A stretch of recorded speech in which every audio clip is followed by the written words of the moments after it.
बिस्मिल्लाहिर्रहमानिर्रहीम। मैं doctor Abdul Quddus, coordinator मौलाना आज़ाद national Urdu university फासलाती तालीम, आप तमाम की खिदमत में आदाब पेश करता हूँ। अज़ीज़ तलबा व तालिबात, जैसा कि आप जानते हैं कि जुलाई 2022 सेशन का इम्तिहान 14 जून से होने वाले हैं।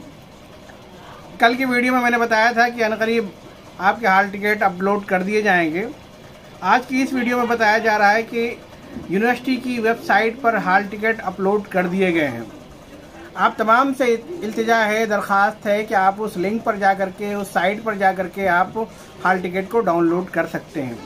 सबसे पहले मैं आपको बताऊं कि जब आप यूनिवर्सिटी के manu.dd.samrat.edu.in पर जाएंगे, उसका लिंक मैं आपको डिस्क्रिप्शन पर डाल दूंगा ताकि आपको तलाश करने में किसी तरह की कोई दिक्कत ना हो।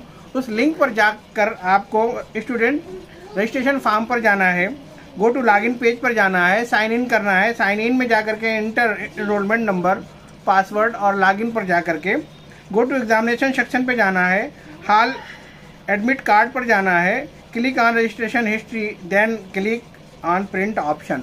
ये जो तरीका है ये आपको स्क्रीन पर दिखेगा। आप इस तरीके को फॉलो करके आप अपने हाल टिकट डाउनलोड कर सकते हैं। इसका लिंक डिस्क्रिप्शन में मौजूद है, प्रोसेस आपके स्क्रीन पर दिखेगा। मैं आप तमाम तलबा तालिबात से दरख्वास्त करता हूं कि जल्द अज जल्द आप अपने हाल टिकट डाउनलोड कर लें। मौलाना आज़ाद नेशनल उर्दू यूनिवर्सिटी के तहत तालीम हासिल करने वाले तमाम तलबा तालिबात के लिए हमारा ये यूट्यूब चैनल परवाज़ दक्कन हमेशा आगे है और हमेशा चाहता है कि आपको किसी तरह की कोई दिक्कत ना हो। तो आप हमारे इस यूट्यूब चैनल परवाज़ दक्कन के साथ जुड़ें। मैं कल से ये कोशिश करूँगा कि लास्ट जो एग्ज़ाम हुआ है जनवरी 2022 का, उसके ओल्ड पेपर्स भी मैं इंशाल्लाह कल से तमाम डालने शुरू करूंगा ताकि आप उस हिसाब से आप अपने आप को तैयार कर सकें। जुड़े रहें हमारे इस यूट्यूब चैनल परवाज़ दक्कन के साथ। बहुत शुक्रिया, खुदा हाफिज़।